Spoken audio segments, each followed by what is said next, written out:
Kana sunod simana pa na. Sunod simana pa na mga tuba. Langanin pa iyang kagulang.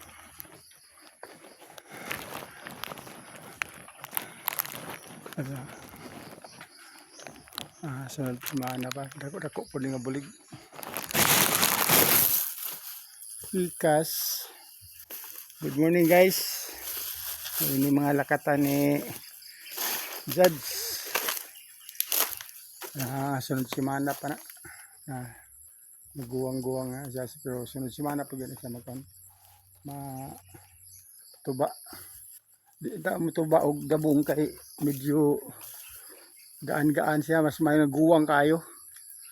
Kaya pwede na siya, pero para sa ako kuwang pag na siya kay aron mubugat pag na siya pag medyo guwang gyud siya kayo, bugat ang iyang timbang.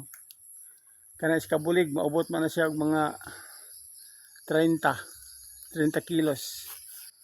So kung tag 40 ang kuha sa buyer ani, 1,200 ang imong iska bulig.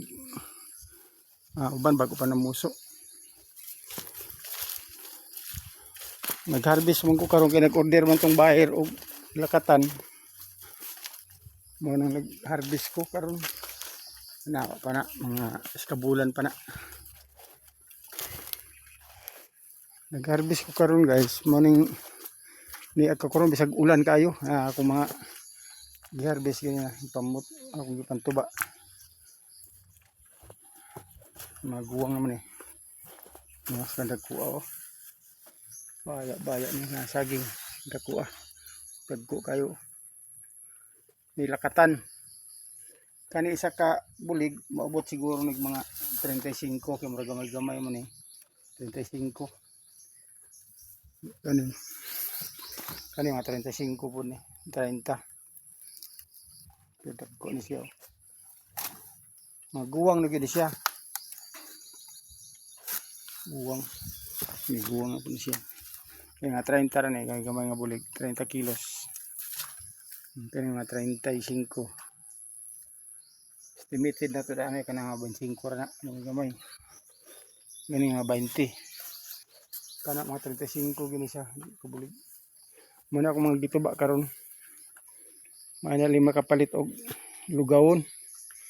Diba na madungag intawon ni wa na malugaw. Daginit pa ani kay katabang-tabang gid ni siya. So, muhali ni siya og mga ka-kilo abton ani. Nag-order mo tong buyer karon. Muna akong gitubaan bisag ulan, basa-basa ko ani. Pwede na sa tawto murag pa, murag gigutom na ko. Wa pa ko'y pamahaw, wa pa paniudton sa orasa ron. So wala gyud madungag. Salamat kayo sa mga viewers nako.